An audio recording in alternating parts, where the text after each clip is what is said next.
Muy buenas tardes. Nosotros tenemos un par de grandes desafíos. Primero, hablar después de almuerzo y después de una presentación del secretario Gutiérrez. Eso no es fácil. Segundo, el coterráneo nuestro, que ostenta además ciudadanía hondureña, y digo coterráneo porque Jorge pasó muchos años acá en Nicaragua con la Corte Centroamericana de Justicia, llegó tarde, lo cual me tenía a mí en ascua, y se va temprano. O sea que vamos a aprovechar el hecho de que John Anderson salió por unos minutos para empezar este panel sin él, pero no tengan preocupación, él va a venir y va a ser uno de los contribuyentes ahora. Nos acompaña además de Jorge Hernández y John Anderson, Camilo Reyes Rodríguez, un diplomático de carrera colombiana, ex canciller como yo en su país, una persona que estuvo muy involucrado en todo el proceso de la paz en Colombia, y nos va a hablar él sobre eso y las interesantes anécdotas que él nos va a poder contar sobre cómo se dio y qué pasó después. Y Jorge nos va a hablar de algo que es bien importante, y es la situación de la violencia en los tres países del Triángulo del Norte. Muy importante porque, como algunos de ustedes saben, este fin de semana o el próximo va a haber una reunión en la Florida, en donde van a llegar los presidentes de los tres países del Triángulo del Norte y el vicepresidente norteamericano, y van a hablar de cómo se puede de alguna manera solventar o continuar solventando el problema de la violencia, de la falta de seguridad ciudadana en esos países, y de alguna manera retener el flujo de centroamericanos, que hoy en día es el flujo más grande de indocumentados que está llegando a los Estados Unidos. Hay mucha gente que cree que la mayoría de los indocumentados que están cruzando la frontera son mexicanos, pero la realidad, como seguramente lo sabe el secretario Gutiérrez, es que el flujo neto de mexicanos a los Estados Unidos es negativo para los Estados Unidos. Es decir, están saliendo de Estados Unidos más mexicanos de lo que están entrando en estos días. Yo voy a ser bien breve.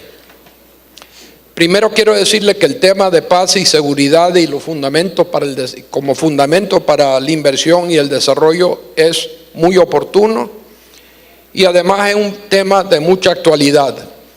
Iba de hablar de mi experiencia cuando estuve en el Banco Mundial en Ruanda, pero ya no lo voy a hacer, porque ya mi querido pariente tocó el tema de Ruanda. Quiero decir que conozco muy bien ese país y estuve allí durante la masacre de esos 800,000 Tutsi a la que te referiste, pero además de eso después visité a los campos de refugiados en Goma, Zaire, en donde más de 800,000 Tutsi pasaron años en el exilio de su país por esa falta total y completa de armonía social que había en Ruanda.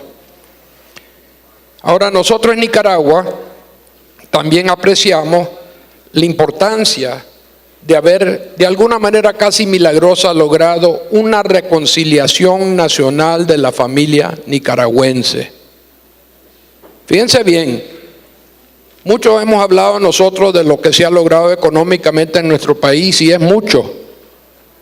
Nosotros hemos tenido, como han dicho los miembros del primer panel, un crecimiento de prácticamente 5%, que tomando en cuenta el bajo crecimiento demográfico de Nicaragua, es el mejor desempeño económico que nuestro país ha tenido, mejor incluso que el que se logró en los mejores años del somocismo.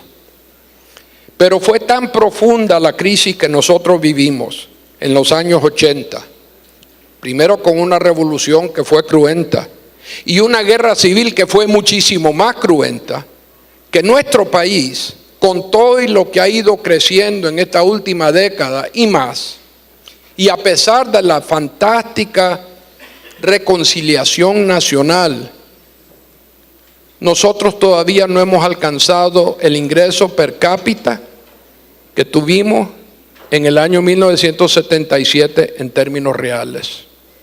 O sea que el desafío, como dijeron varios panelistas esta mañana, es muy grande todavía.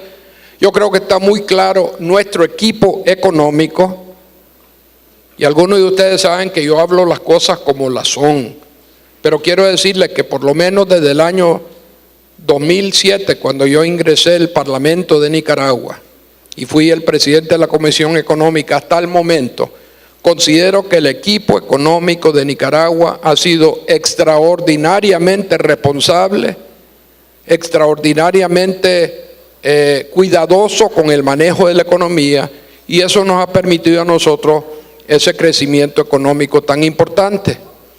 Pero vuelvo al tema de la paz y de la seguridad, y voy a cerrar con una anécdota antes de cederle la palabra a mi hermano Jorge, que es el ministro, yo diría de la presidencia, ya le dicen ministro coordinador del gabinete de Honduras.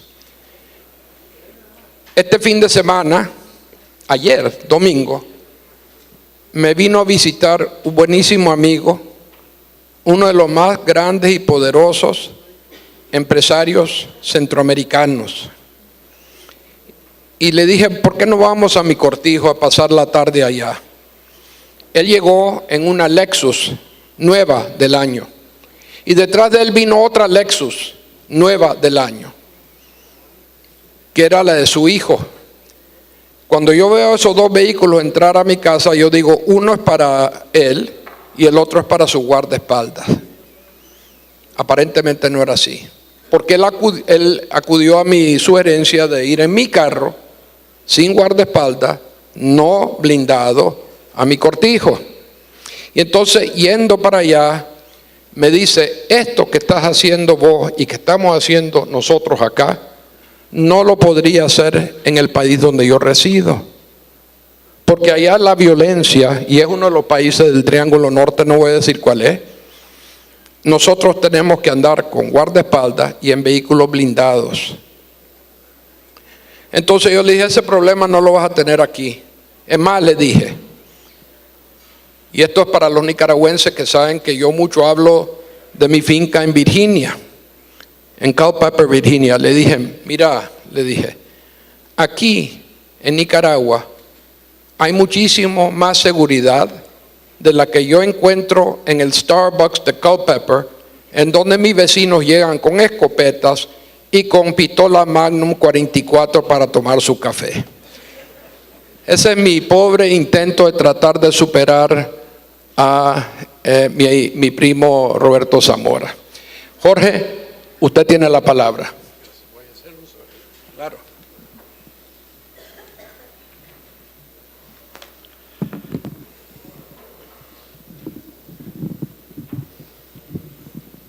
Gracias. Muy buenas tardes. Quiero comenzar agradeciendo a la Asociación de Cámaras de Comercio de América Latina y del Caribe por esta invitación tan gentil que me permite conversar con todos ustedes y además compartir el panel con distinguidos invitados. Además me permite renovar nuestra amistad con Francisco Aguirre, a quien conocí durante mi estadía en Washington, en casa de su padre, don Francisco, y doña Gladys, para quien nosotros siempre guardamos especial afecto. Además, expresar mi gratitud a AmCham Nicaragua, un país del cual solo tengo gratos recuerdos, y realmente es un motivo de alegría tanto para mi esposa como para mí regresar a este hermano país. El tema fundamental de nuestro panel el día de hoy, la paz y la seguridad como elementos fundamentales de la inversión, es realmente un tema de gran importancia para muchos de los países de este continente.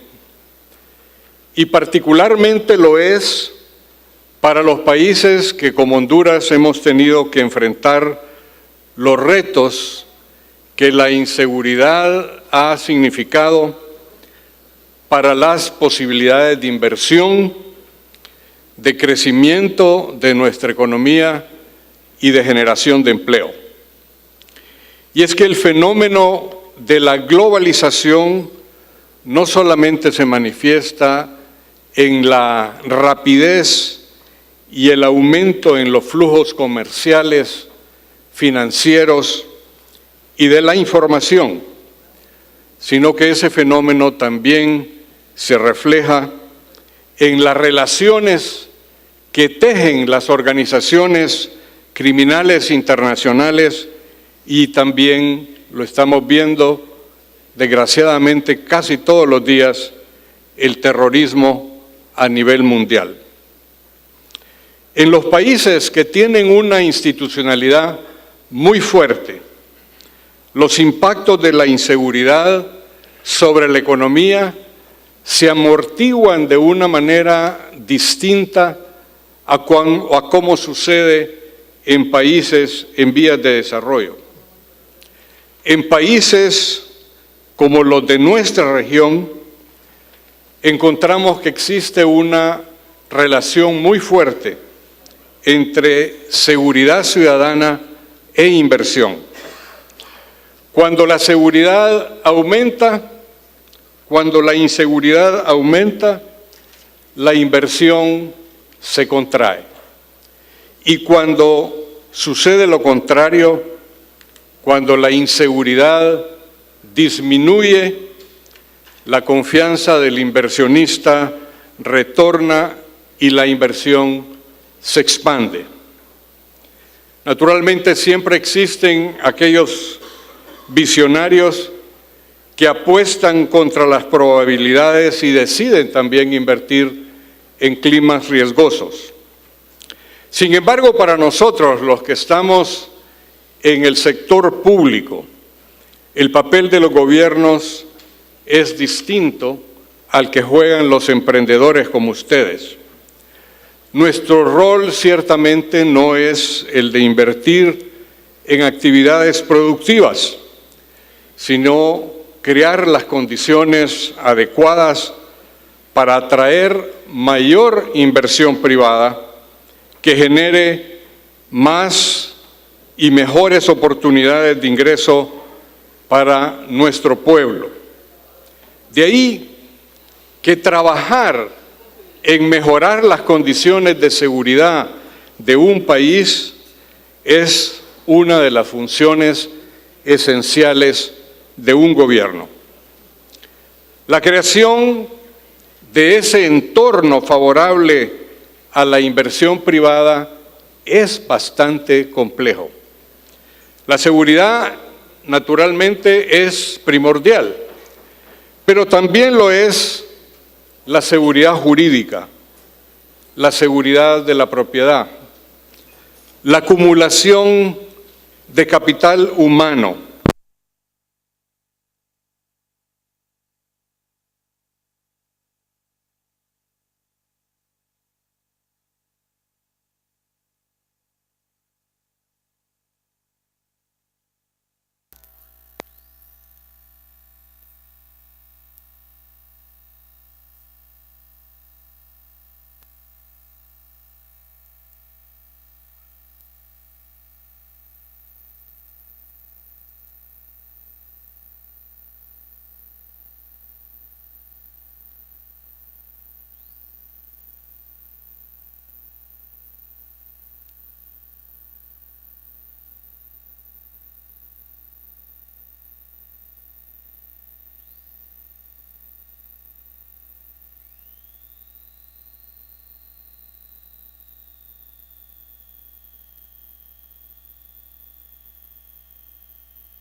primordial, también decía que necesitamos de seguridad jurídica, de seguridad de la inversión, de acumulación de capital humano y además de simplificación y eficiencia del gobierno y de integridad de los servidores públicos en general, comenzando por el más alto hasta el más humilde.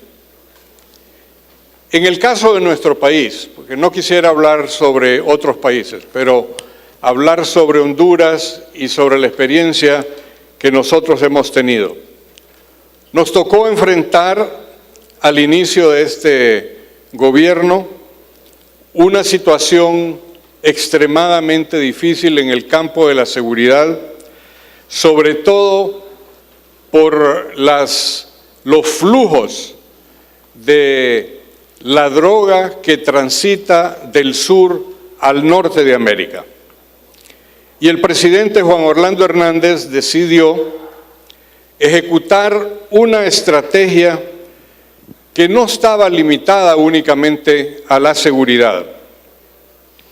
Diría una estrategia multidimensional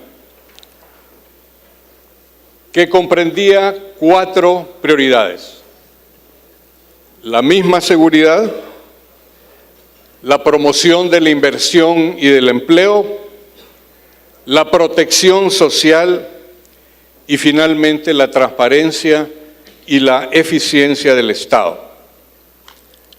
Déjenme hablar sobre todo sobre el tema de seguridad, que es el que nos ocupa en este panel. Nos propusimos reformar el marco legal e institucional de todos los operadores de justicia. Y en 3 años se aprobaron cerca de 20 leyes y se reestructuraron muchas instituciones, particularmente la Policía y la Fiscalía General.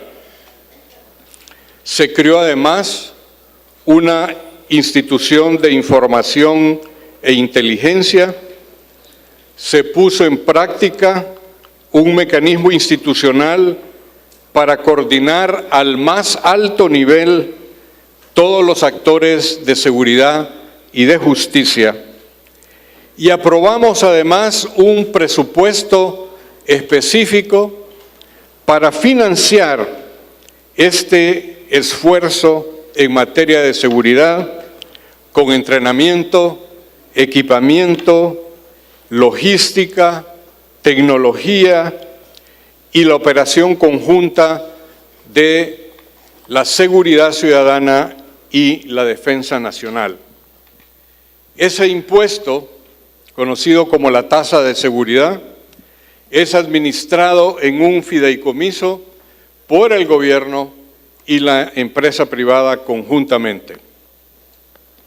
El objetivo estaba claro, era construir un país hostil al crimen organizado, que permitiera la desarticulación de las operaciones de los criminales y reducir así la violencia, al mismo tiempo que nos empeñábamos en reconstruir el tejido social por medio de la prevención y de programas sociales para los más pobres, recuperar la confianza de los ciudadanos en su gobierno a través de políticas de transparencia y de eficiencia y crear nuevas oportunidades de ingreso para la población económicamente activa.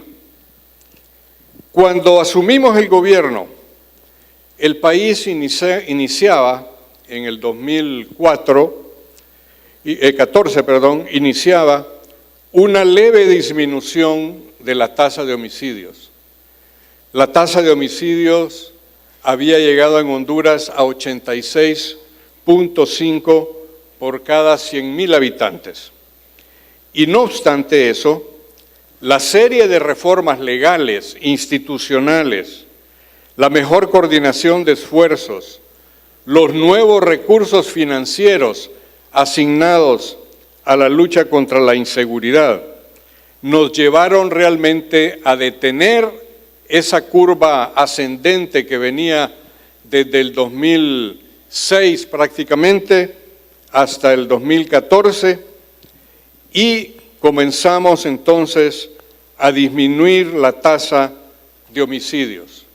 En estos últimos 4 años, esa tasa de homicidios se ha reducido en 30 puntos y hoy, este año, continúa una marcada tendencia hacia la baja, particularmente después de las medidas que hemos adoptado para ejecutar reformas profundas en nuestro sistema penitenciario. Si la reducción de la tasa de homicidios permaneciera constante el resto del año y fuese igual a la reducción que hemos tenido en los primeros 4 meses del 2017, deberíamos terminar con 10 puntos menos en la tasa de homicidios el 2017. Y esta disminución sostenida indica que el esfuerzo debe ser continuado y que las estrategias que son adoptadas por los gobiernos deben ser permanentemente evaluadas y afinadas, con el propósito también de irse adecuando a las mutaciones que tiene el crimen organizado. Esas estrategias van evolucionando con el tiempo, deben irse adaptando, pero deben volverse también más selectivas, más focalizadas y más especializadas. Uno de los procesos que más reconocimiento ha logrado en el caso de Honduras es la depuración de la Policía Nacional. Un proceso de depuración que, contrario a lo que se había intentado anteriormente, comenzó de arriba para abajo, de tal suerte que solo quedó 1/3 de los oficiales generales de la policía. Y hoy, aproximadamente 1/3 parte de los agentes han sido terminados por reestructuración o han abandonado sus filas porque no han querido someterse a las pruebas de confianza que se están practicando. Menos conocido, pero no menos importante, es el proceso de formación y entrenamiento de los nuevos policías para ir sustituyendo a los que salen. Antes se ingresaba con educación primaria, hoy debe ingresarse con educación secundaria completa. Antes el entrenamiento de un policía duraba 3 meses, hoy dura 1 año.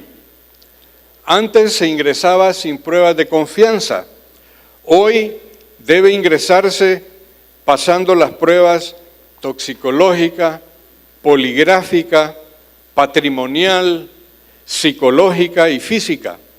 Y luego de la formación básica de 1 año, los nuevos policías pasan a una formación especializada en distintas ramas de la seguridad ciudadana. Y así como hay nuevas exigencias para la gente que ingresa, también hay nuevos incentivos para los policías, incremento de salario, seguro médico, seguro de vida, acceso a vivienda y nuevo equipamiento, logística e infraestructura. Es así como estamos ejecutando, además, un plan de crecimiento de la policía para que en el curso de los próximos 5 años nos acerquemos al estándar internacional de policías por cada 100,000 habitantes. Estábamos en 157 por cada 100,000 habitantes, vamos a llegar a 287 por cada 100,000 habitantes. De tal forma que recuperando la paz y la seguridad en el país, hemos también trabajado en otro proceso igualmente importante que les atañe a ustedes más directamente, y es crear más y mejores oportunidades de empleo para la ciudadanía. Dicho proceso está, como todos ustedes saben mejor que nadie, estrechamente vinculado al fomento de la inversión. Y gobierno y empresa privada en Honduras pudimos ponernos de acuerdo para lanzar en conjunto, diseñar y lanzar en conjunto el llamado Plan 2020, en el cual identificamos los 6 sectores estratégicos de nuestra economía con mayor potencial de crecimiento. Empresa privada y gobierno, determinamos que los sectores a los cuales debíamos apuntarles son turismo, textil, manufactura ligera, agropecuario, construcción y servicios a empresas. Estas definitivamente, después de los análisis que se hicieron con la firma McKinsey, son las lagunas más grandes en las que podemos pescar y las lagunas que más peces tienen para Honduras. Para el sector privado y para el gobierno, el reto del Plan 2020 es enorme, porque en esencia lo que busca es duplicar la inversión privada en el país en los próximos 5 años, lo cual, como todos ustedes entienden, es una tarea titánica y que además requiere de un enorme esfuerzo, de una serie de medidas para mejorar la capacidad de competitividad y de productividad en el país. El programa 2020 debería llevarnos a romper uno de los problemas estructurales más serios que tiene nuestro país, el desempleo y el subempleo. Y para ello, a la par del programa 2020, hemos desarrollado un diálogo tripartito, gobierno, empresa privada y trabajadores, que nos ha permitido consensuar una nueva ley de previsión social, una nueva ley de trabajadores por cuenta propia, una nueva ley de inspección laboral, una nueva ley de trabajadores domésticos y más recientemente la Política Nacional de Empleo. Esta política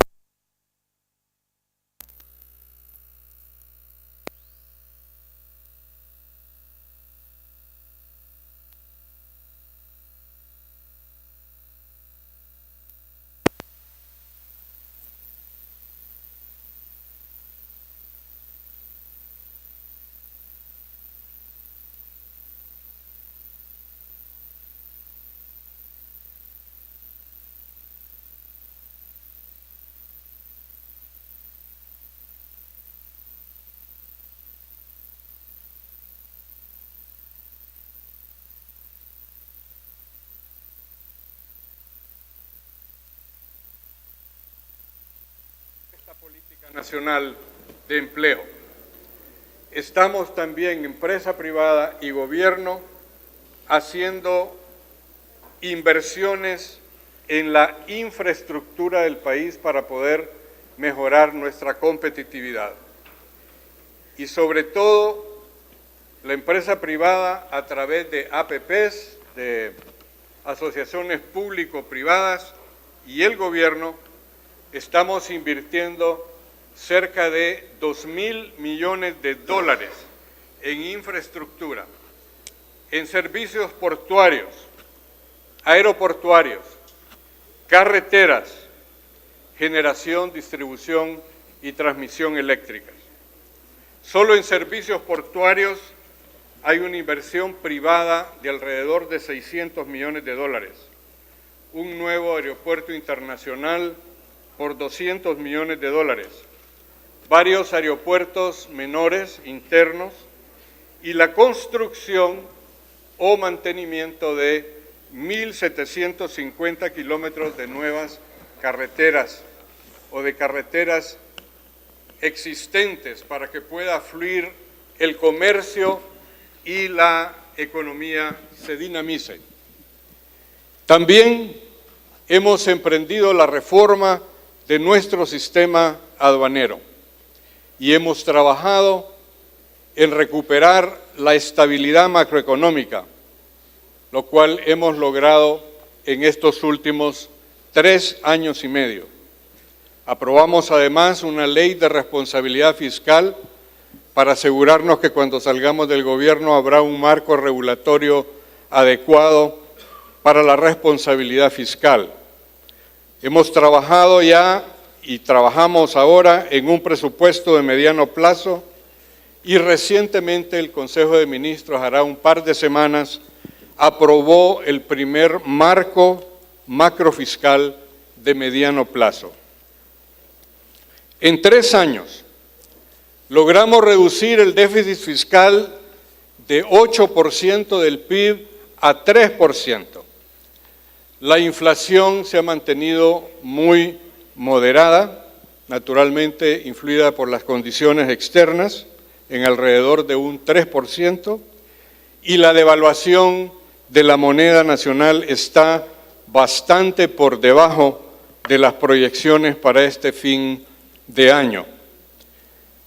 El Fondo Monetario Internacional acaba de terminar la 5ª revisión del plan económico que tenemos, del acuerdo económico que tenemos con ellos, y prevén que la economía hondureña, que ha venido creciendo entre 3 y 3.5% en estos últimos 3 años, crecerá en el 2017 entre 4 y 4.5%.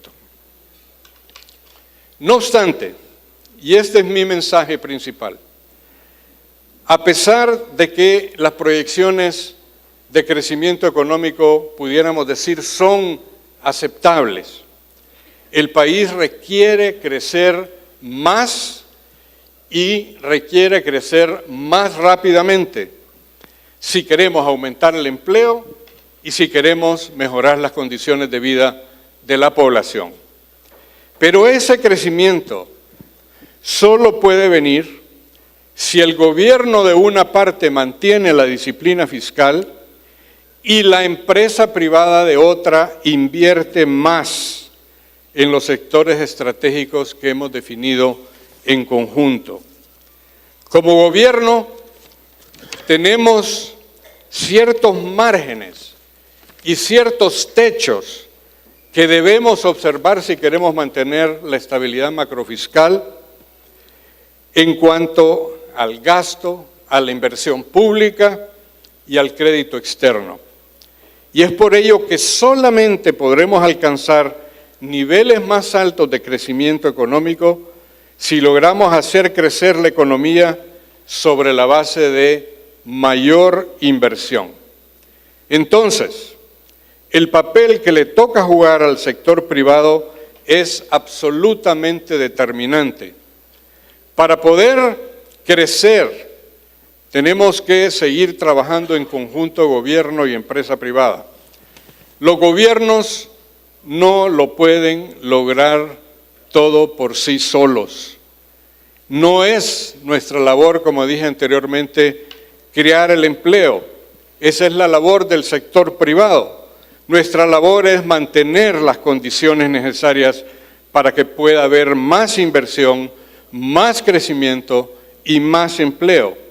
De ahí que el papel que el sector privado juega en el futuro del país es imprescindible para que podamos ver el futuro con mayor confianza y para que podamos ver en el mediano plazo que sobre la base de lo que hemos construido hasta ahora, más seguridad, más estabilidad macroeconómica, reforma institucional, podamos crecer económicamente y tener mejores condiciones de vida para nuestros ciudadanos.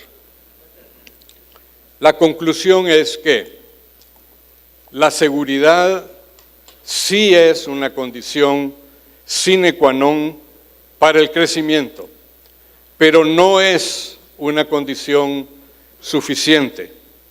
Se requiere que juntos los sectores gobierno y sector privado trabajemos de manera estrecha y que mientras el gobierno hace su trabajo efectivamente, la empresa privada pueda invertir más, crear más empleo y generar más riqueza. Muchas gracias.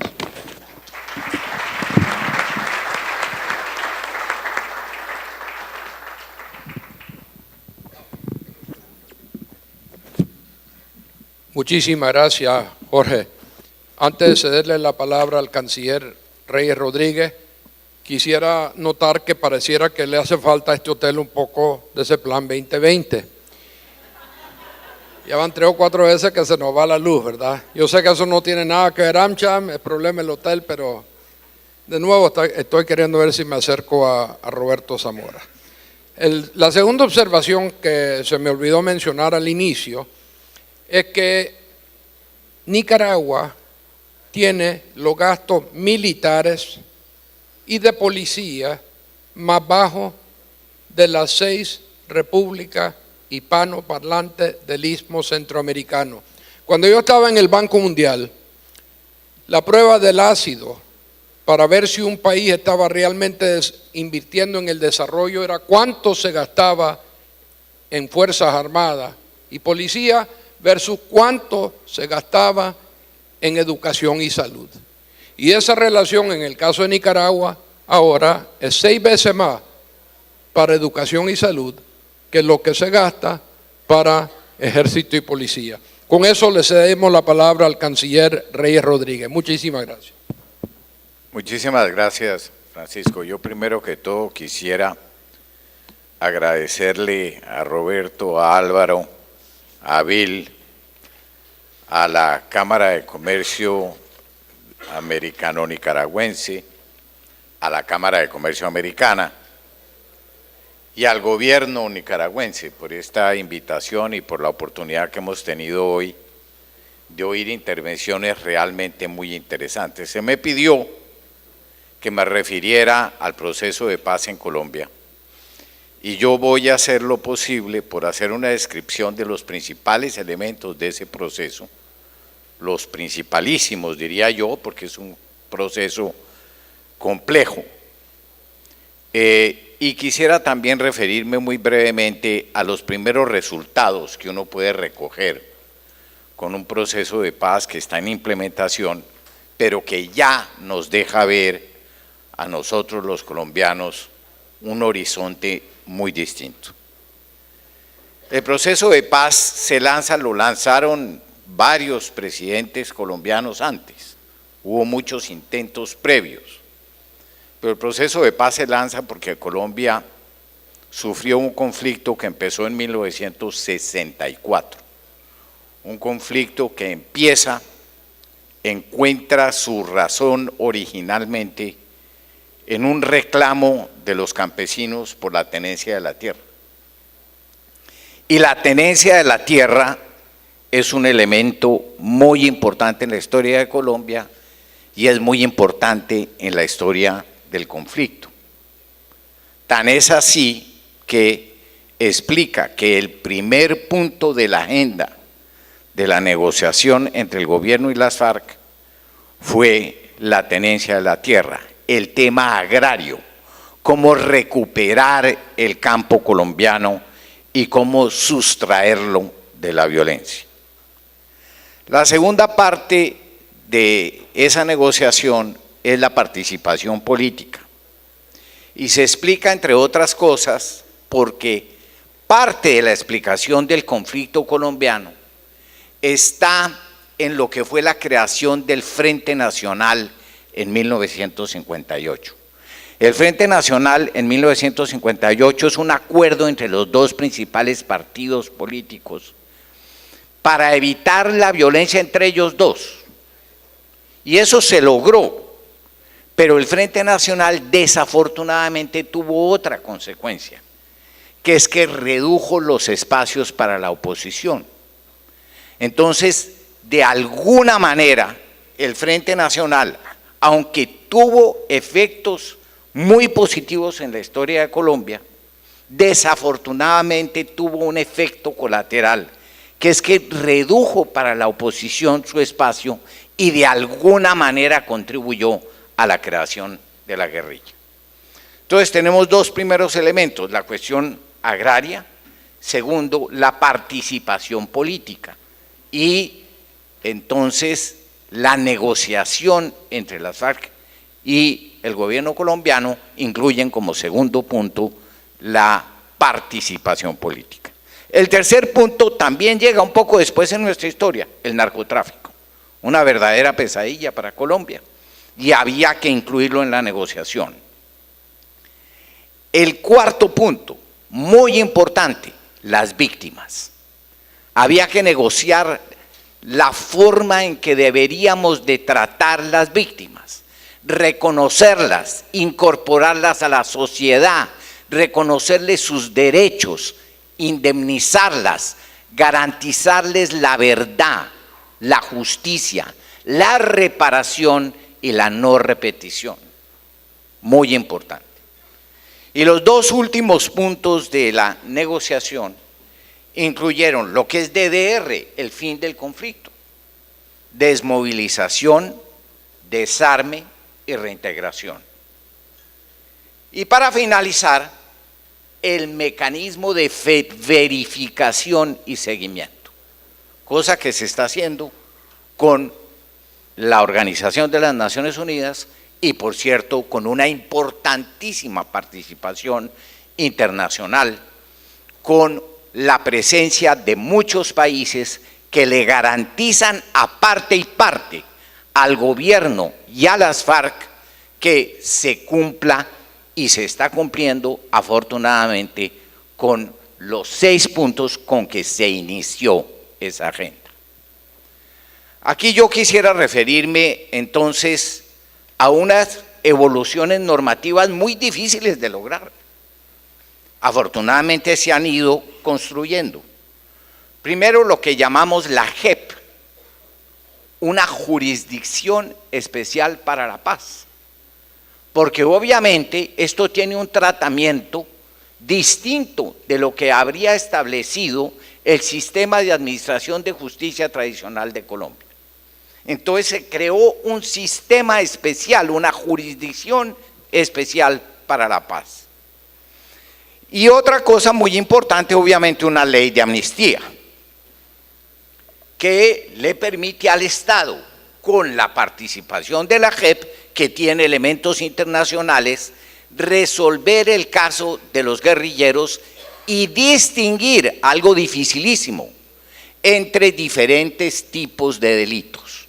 Una cosa es el tratamiento que reciben los responsables de crímenes de lesa humanidad y algo muy distinto, el tratamiento que reciben los guerrilleros que son responsables básicamente de delitos políticos, rebelión y sedición. Aquí yo quisiera avanzar en lo siguiente. Para Colombia, la firma del acuerdo, que ustedes saben, ha tenido varias etapas. Hubo un primer acuerdo que se llevó a plebiscito.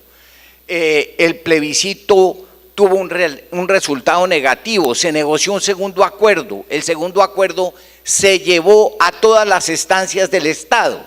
Pasó por el Congreso, pasó por las autoridades judiciales, pasó por el control constitucional y entró en vigor.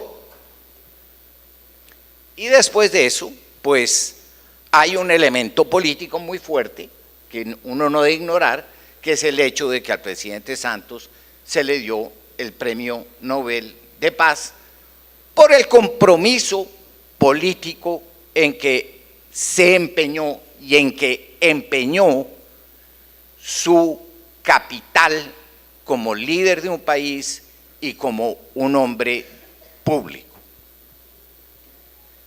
Yo quisiera aquí señalar dos cosas más y ahí termino. Lo primero es lo siguiente. En cuanto a la tierra, hay un esfuerzo monumental. Colombia ya creó un fondo de 3 millones de hectáreas para repartirle a los campesinos sin tierra o que no tienen tierra suficiente. Pero tal vez lo más importante es la formalización, la titularización de 7 millones de hectáreas. Uno de los grandes problemas que ha tenido Colombia es que son muchos los campesinos que tienen tierras, pero no está titularizada la tierra. Entonces no la pueden vender, no la pueden enajenar, no la pueden utilizar para efectos de la adquisición de crédito. En todo eso está, con un compromiso monetario muy grande del Estado. El Estado se han creado 5 fondos. Creo que no me alcanza el tiempo para hablar de los fondos, pero quiero decir, hay un esfuerzo financiero, monetario muy importante para respaldar estas acciones. Hoy día se han desmovilizado 7.000 guerrilleros. Para un colombiano es muy impresionante, y le digo que para un colombiano de mi tierna edad, especialmente emocionante ver que se desmovilizaron 7.000 guerrilleros, que armados tomaron barcos desde las selvas colombianas, desde las montañas colombianas, atravesaron los caminos, los valles, los ríos, para llegar a las zonas de desmovilización temporales. Y hoy día están allí. Están desmovilizados 7.000 guerrilleros. Pero es más, hoy día esos 7.000 guerrilleros están entregando sus fusiles. Se están desarmando los guerrilleros. Y en las próximas semanas, no es un tema ni siquiera de meses, habrán entregado los correspondientes 7.000 fusiles a la Organización de las Naciones Unidas, que está llevando a cabo un procedimiento muy exigente y muy preciso de registro de las armas para almacenarlas y después destruirlas. Más impresionante aún, lo repito, estoy hablando como colombiano, no solo se están desmovilizando, sino que afortunadamente Colombia creó hace ya 20 años aproximadamente la Agencia Colombiana para la Reintegración, que realmente es una experiencia extraordinaria. La Agencia Colombiana para la Reintegración ha desmovilizado ya aproximadamente 59.000 personas. Empezando por las fuerzas paramilitares, se desmovilizaron. Pero no solo se desmovilizaron, sino que la agencia ha podido probar con mediciones nacionales y extranjeras que tiene éxito en un 75%. O sea, el 75% de esos 59.000 desmovilizados no han vuelto a delinquir y hoy día hacen parte de la sociedad colombiana. Con un dato muy interesante y muy interesante para ustedes. La Agencia Colombiana y organismos internacionales hicieron la medición y resulta que al mes un colombiano preso vale 7 millones de pesos y sale cada vez más delincuente. La cárcel es una desgracia en la institucionalidad colombiana porque no trabaja para la mejoría de las personas, los empeora. En cambio, el desmovilizado vale 5 millones de pesos y el desmovilizado se reintegra a la sociedad. Ahora, para terminar, les juro que ahí sí. En lo que tiene que ver con la reducción de la violencia. Colombia hoy día tiene más o menos 24 homicidios por cada 100.000 habitantes. En la década de los 80 llegó a tener 80 homicidios por cada 100.000 habitantes. O sea que el esfuerzo no solo es válido, sino constante y creciente. Hoy día está en 24, vamos para dentro de 2 años, estamos calculando, llegaremos a un 20 homicidios por cada 100.000 habitantes. Pero quiero terminar con una anécdota que compartí con mis compañeros de panel y es la siguiente. Colombia construyó hace más o menos, Dios mío, ya 40, 45 años, un hospital militar para atender a las víctimas del conflicto, a los militares, a los soldados, y diría yo a los soldaditos, porque la mayoría son muy jóvenes. Hace 6 años, el hospital militar albergaba 400 muchachos mutilados, muchos de ellos víctimas de minas antipersonales y muchos de ellos víctimas de la utilización de armas de alto calibre, sin brazos, sin piernas. Hoy día, después de un año largo de cese al fuego, el hospital militar está desocupado. Si esa no es la justificación de la búsqueda de la paz, yo me pregunto entonces ¿cuál es? Si la reducción contundente y radical, el número de homicidios y en el número de otras expresiones de violencia que caracterizan a la guerra, si ese resultado no justifica el ejercicio, yo me pregunto entonces ¿qué lo justifica?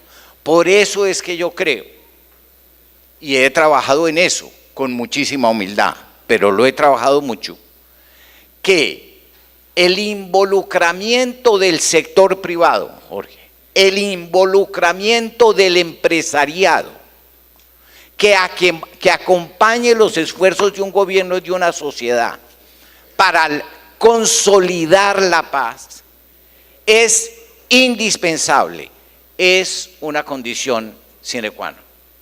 Muchas gracias.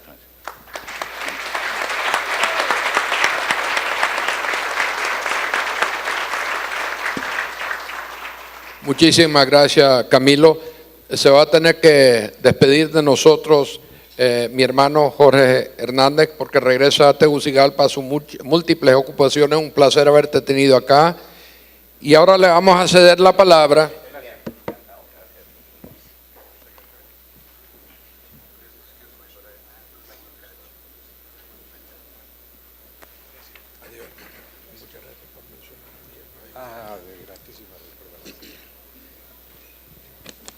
Le vamos a ceder la palabra a John M. Anderson, subsecretario adjunto de Comercio a cargo del hemisferio occidental. Vino, creo que ayer en la noche o ahora en la mañana, en un vuelo de Delta donde se le perdió su equipaje y por eso anda informal. Pero no te preocupes, John, aquí somos muy relaxed. Y lo que sí me preocupa de John es que parte de su mandato es fortalecer la posición comercial de los Estados Unidos en la región latinoamericana. Y espero que en su comentario nos pueda explicar de qué se trata eso. John, tenés la palabra.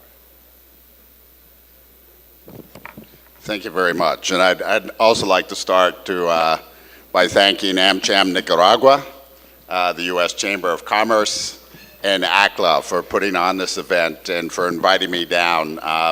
It's been a while since I've been in Nicaragua.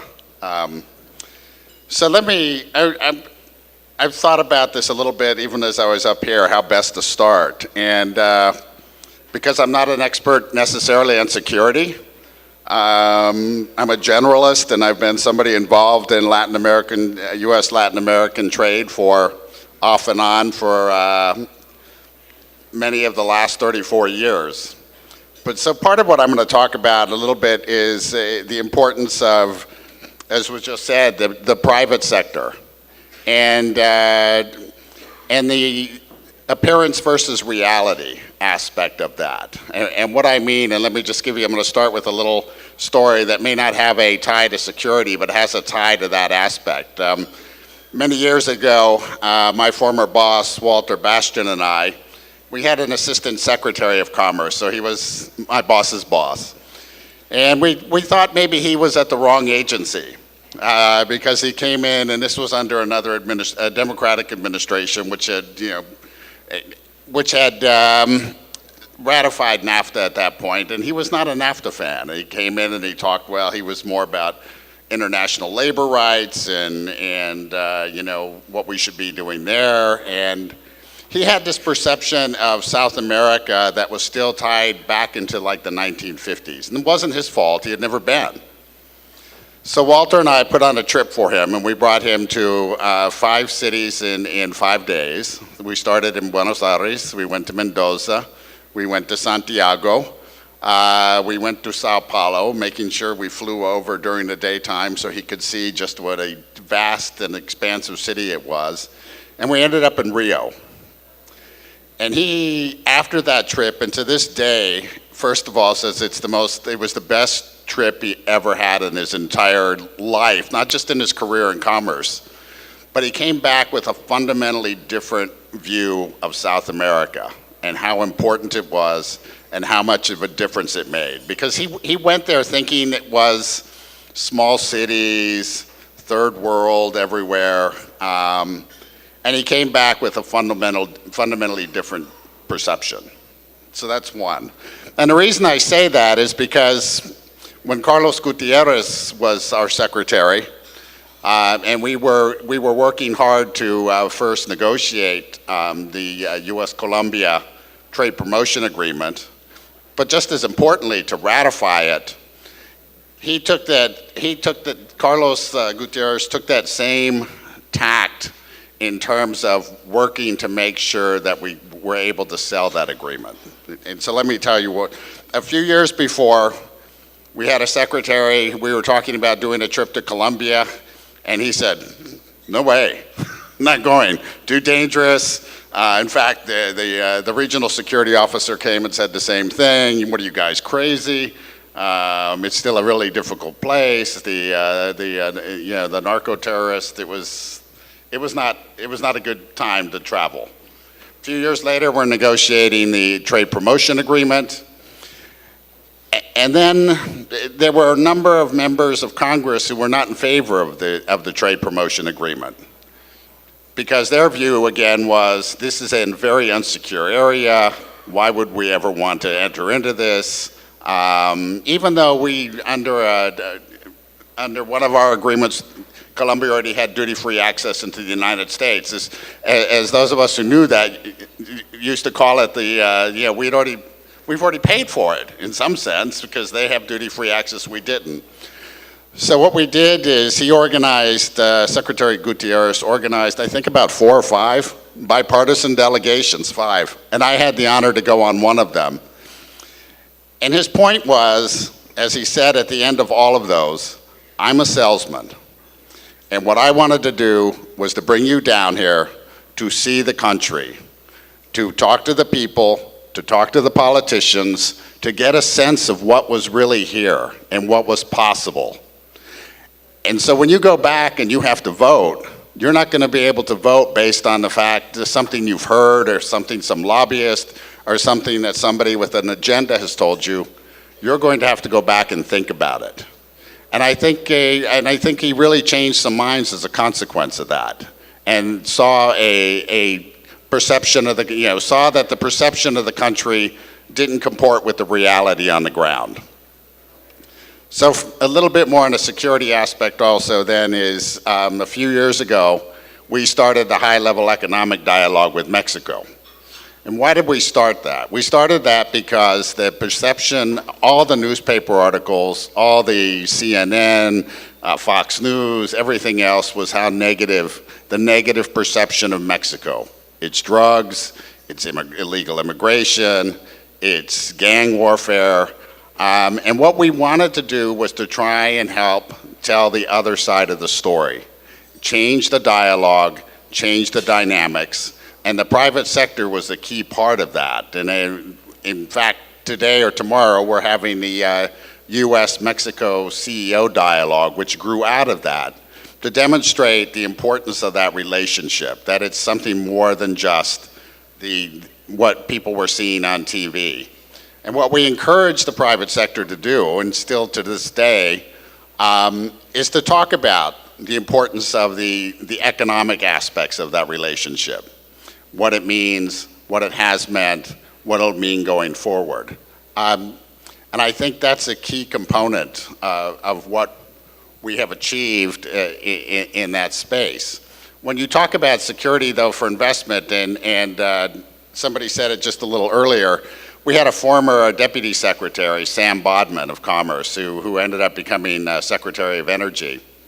And he used to say, you know, there are all these metrics out there now. We have the World Bank Ease of Doing Business reports, so you can compare and you can get a sense of how easy it is to invest, how easy it is to do business. But Sam used to tell the folks he met with, the foreign governments he met with, at the end of the day, it comes down to, I get a call from somebody, I'm interested in investing, I call somebody who's already been there. And if he had a bad experience, doesn't matter what the metrics say, I'm not going to invest there.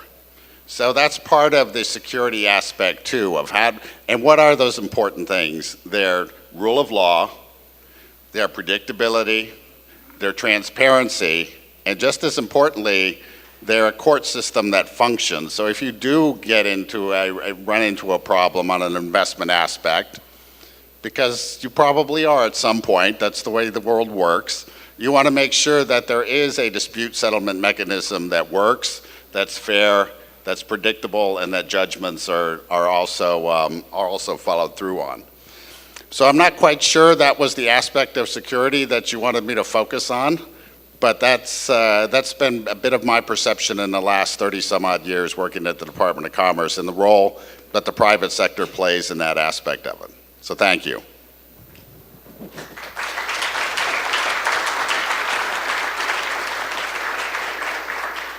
Thank you very much, John, but you're not going to get away with just that.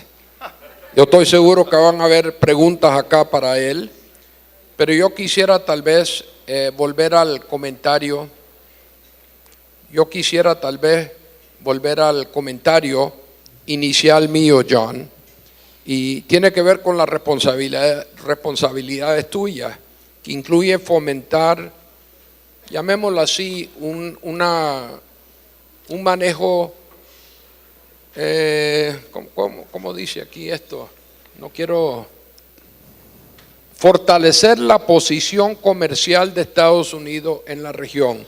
Yo estuve en Washington hace como 3 semanas con el secretario de Comercio, Wilbur Ross. Fue un seminario que hubo en el Departamento de Estado que fue organizado por el Consejo de las Américas. Y este señor, que muchas veces cuando uno lo ve en la televisión parece ser una persona casi de cuarta edad, habló con una falta de pasión, una convicción y conocimiento extraordinario. Y su mensaje básico a todos nosotros que estábamos allí, todos o muchos de ellos de Latinoamérica, es que ya los Estados Unidos no estaba dispuesto a apoyar el libre comercio. Que el libre comercio ahora tenía que ser libre y justo. Y esto lo dice en frente de hombres y mujeres de empresarios de toda Latinoamérica. Habló del CAFTA y del hecho que el CAFTA estaba arrojando en el caso de México un déficit anual de más de $50,000 millones para los Estados Unidos.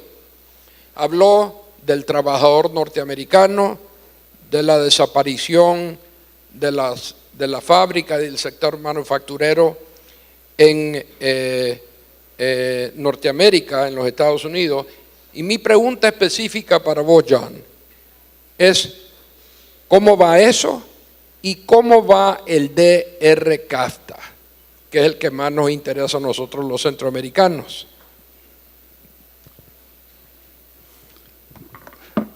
Well, clearly I'm not going to disagree with my boss. This is off the record. This is off. There are only 1,000 people here. That's what they said to a colleague of mine who lasted 1 month on the National Security Council, but we won't. But we won't go into that. I know him. No, I think it's very clear. We've had this discussion with a number of our colleagues, with AmChams, with the at the U.S. Chamber. There is a fundamentally different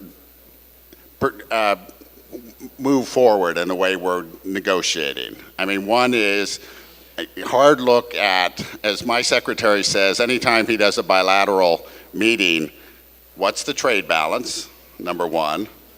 Number two, what are the trade barriers? And number three, what have we done to address those trade barriers to U.S. products? And so there really is a more granular view of what those impediments are and what we're doing to help make sure that U.S. companies are better able to export or invest. So it's a bit more of a different emphasis. But he also recognizes, and I think if you've seen some of his comments too, he does recognize the importance of trade and the importance of Latin America, the importance of the relationship. He has said as much in many of his public talks over the last few weeks. You'll see that right now as they are devoting a significant amount of time this week, and they have for the last few weeks, with Mexico on a particular issue we have on sugar. Because as he said in a press conference with Secretary Guajardo, part of his job is to help calm things down, to demonstrate that we continue to work together, we continue to do trade, we continue to operate. Yes, NAFTA is an old agreement. It's 23 plus years old. It does need an update. There are whole industries that didn't exist 23 years ago.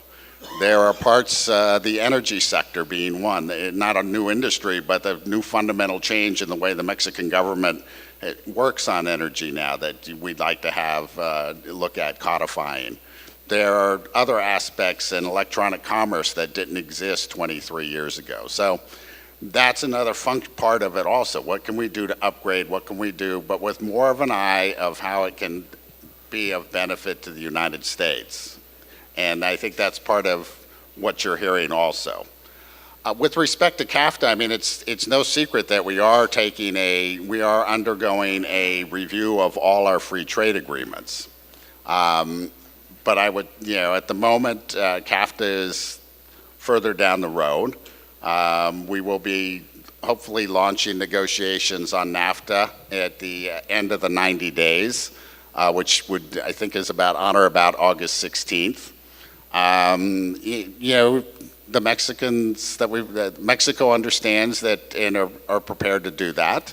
The Canadians understand and are prepared to do that, and then we'll just have to see how it plays its way out. But that's, I think, where we're coming from as we move forward with the new administration. Muchas gracias, John. Ya hemos sobrepasado nuestro tiempo. ¿Hay algunas preguntas para alguno de los panelistas? Si no, muchas gracias a vos, Camilo, a vos, John, y muchas gracias a ACLA, U.S. Chamber of Commerce y AmCham. Ya estoy aprendiendo, John. Gracias a nuestros panelistas y al moderador por la excelente presentación sobre la importancia de la paz y la seguridad para el clima de inversión y el desarrollo económico en América Latina y el Caribe.